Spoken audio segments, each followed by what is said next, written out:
The Simpsons saw 9/11 coming years before it happened. They called Trump's presidency over a decade early. They knew Disney would swallow Fox whole long before the deal was ever discussed. People laughed those off as jokes until reality caught up. Now there's one more prediction, buried in an old soccer episode, and it lines up with the 2026 World Cup almost perfectly. If The Simpsons is right again, the final may already be decided. Homer Simpson should never have been trusted with the World Cup, and that is exactly why the episode felt funny at first. In You Don't Have to Live Like a Referee, Lisa calls Homer hero because for once, he does the honest thing. That one moment somehow carries him all the way into the biggest football tournament on Earth. Suddenly, Homer is not sitting on the couch with a donut. He is on the field in Brazil wearing a referee kit, making calls in front of millions of fans. Then the joke turns darker. The World Cup looks beautiful from the outside. The stadiums are full. But behind that bright picture, the episode shows something rotten. A top official from the fictional football organization appears and openly talks about corruption. He does not act shocked by it. He does not treat it like a small problem. He talks like the whole system has been poisoned by money and power. Then he gets arrested. At the time, it felt like a sharp football joke. Everyone knew the World Cup was not only about goals and national pride, it was also about television deals, sponsors, hosting rights, marketing contracts, and powerful men making huge decisions behind closed doors. Fans loved the game, but many people already believed the people running it were playing a very different game. Then, 1 year later, the real scandal exploded. In May 2015, FIFA's most powerful organization was hit by a corruption case so large it shook the sport around the world. 14 people were charged. 9 were football officials. 5 were sports marketing executives. The charges included racketeering, wire fraud, and money laundering conspiracies. Officials and business executives were accused of turning world football into a private money machine. Bribes and secret payments shaped who could sell, broadcast, and profit from tournaments watched by billions. The money was enormous. More than $150 million in bribes and kickbacks had been paid or agreed to. The way it all came out made it even more dramatic. Swiss police arrested several officials in Zurich just before FIFA's annual Congress. The whole image of FIFA changed almost overnight. For years, it had looked untouchable. It controlled the World Cup, the biggest sporting event on the planet. Countries fought to host it. Companies paid fortunes to be part of it. Fans planned their lives around it. Then suddenly the headlines were not about goals or trophies. They were about arrests, bribes, money laundering, and corruption. Sepp Blatter was not arrested that day, but the scandal surrounded FIFA while he was still its face. He won another term as president shortly after the arrests, but the pressure kept growing. Days later, he announced he would step down. And the same World Cup episode didn't stop with corrupt officials. It moved straight onto the pitch, where another Simpsons football moment became impossible to ignore. Lisa Simpson walked into the Oval Office and said one line that aged in the strangest way possible. She was president of the United States and America was in trouble. Then she told her staff, "As you know, we've inherited quite a budget crunch from President Trump." That episode aired in March 2000. Donald Trump did not become president until 2016. Trump was already famous at the time, but not for politics. He was a New York businessman, a real estate name, a tabloid magnate, and a celebrity who knew how to keep cameras pointed at him. His name meant towers, money, loud interviews, and headlines. The Apprentice had not even premiered yet. To most people, President Trump sounded like the kind of wild future only The Simpsons would throw on screen for a laugh. But the idea was not pulled from thin air. Around 1999, Trump had already played with the thought of running for president. He formed an exploratory committee with the Reform Party and talked about a possible campaign in public. Still, for most Americans, it felt more like celebrity noise than a serious path to the White House. The writers looked at a country where fame was starting to feel like power and pushed that idea to the edge.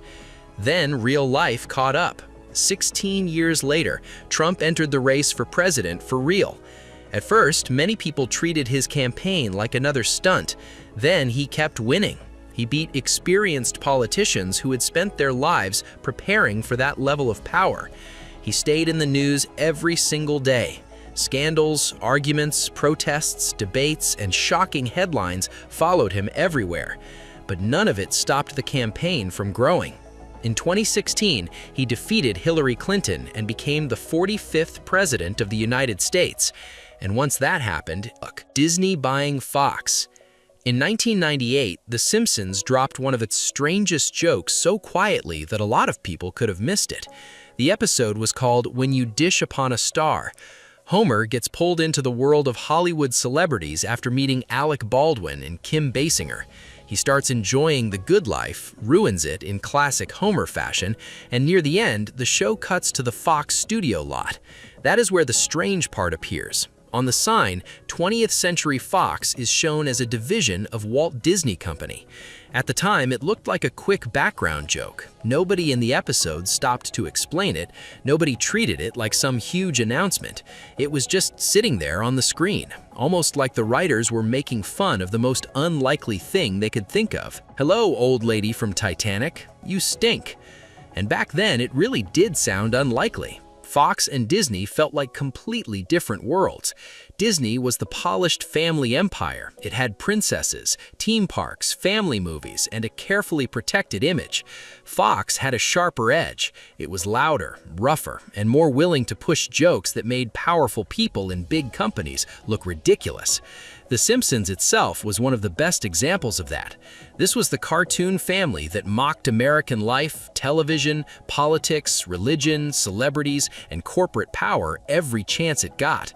So the joke made sense. What if even Fox, the home of The Simpsons, eventually got swallowed by Disney? For years, that was all it was, a funny little jab at Hollywood. Then the real world caught up. In 2019, Disney completed its massive purchase of major 20th Century Fox assets. The deal was worth about $71.3 billion. Disney took control of major film and television businesses, including the 20th Century Fox Studio, FX, National Geographic, Fox Television Production Units, and a larger stake in Hulu.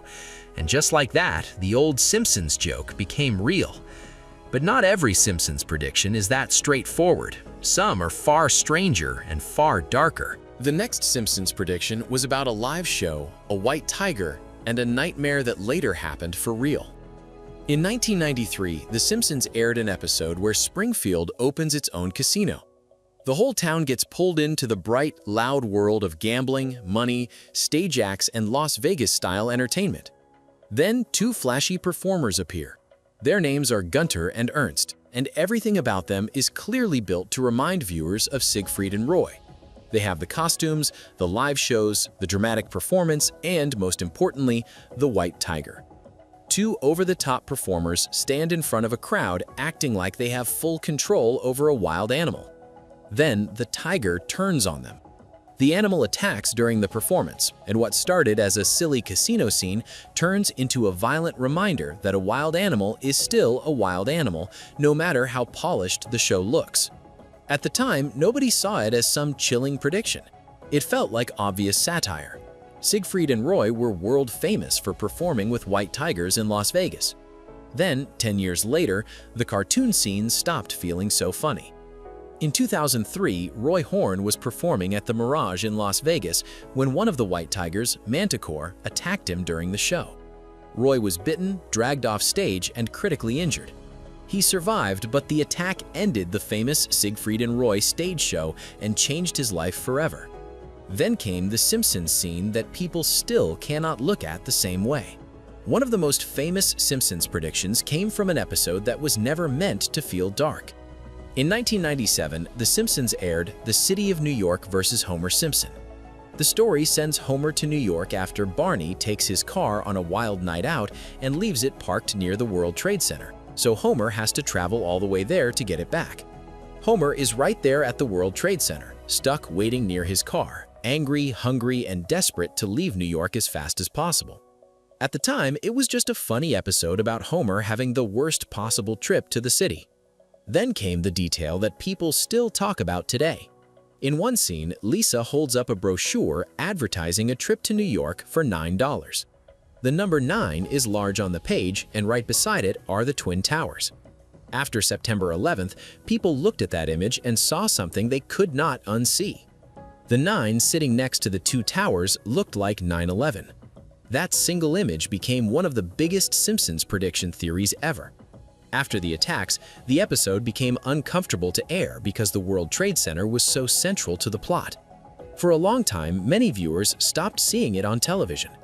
When it came back, in some places, parts of it were edited or handled carefully because the towers were no longer just part of the New York skyline. They had become part of one of the most painful days in modern history. And after that, the show took its strange predictions into the world's biggest sport.